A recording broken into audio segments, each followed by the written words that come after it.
Good morning, good morning, good morning. Welcome to this episode of Spiritual 3M, your morning medicine and meditation. Happy Juneteenth. Yes, we celebrate today. Why do we celebrate? Well, I gave you a preview on yesterday, but let me just reiterate. It was in 1863 during the Civil War when President Abraham Lincoln issued the Emancipation Proclamation, which declared more than 3 million slaves living in the Confederate States to be set free. But more than 2 years would pass before that news reached those African Americans living in that state of Texas. It was not until the Union soldiers reached that Galveston, Texas, on June 19th, 1865, more than 2 years later, that the state's residents finally learned that slavery had been abolished. These former slaves immediately began to celebrate with prayer and feasting and song and dance. This was a time when they were just celebrating the goodness of the Lord.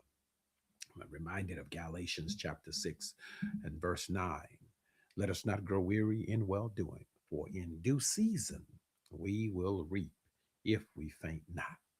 So, following the following year, the first official Juneteenth celebrations took place right there in Texas. The original observances included prayer meetings and singing spirituals. Celebrants would wear new clothes as a way of representing their newfound freedom. Within a few years, African Americans in other states were celebrating Juneteenth that day as well, making it an annual tradition. So, Juneteenth, then through the years, it became a state holiday there in Texas in 1980. And other states subsequently followed suit, and where Juneteenth became a federal holiday in 1921. I'm saying uh, I'm up here talking about 1921. That should be 2021. I said 1921. No, no, it wasn't then. It was 2021. That would have been something, certainly. But here we are today, Juneteenth commemorates freedom, emphasizes education and achievement. It is a day, it is a week, it is a month marked with celebrations, guest speakers, and family gatherings. It's a time that we can reflect, we can rejoice, a time for assessment and self improvement, planning for the future.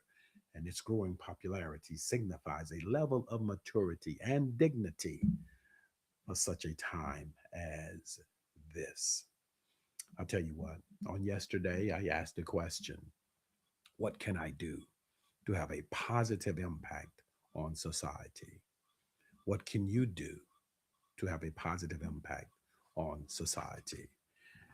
Well, on today, I would like to reiterate and share the words from our 32nd district representative of the mighty the third district, the birthplace of Omega Sci Fi Fraternity Incorporated.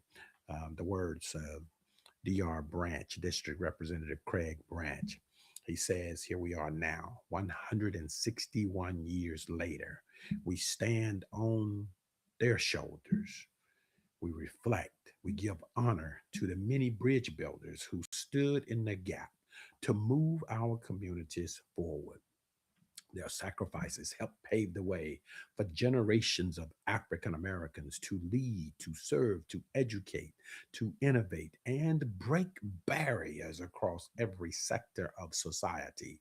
While many of the challenges remain, well, our progress is a testament to their strength and determination.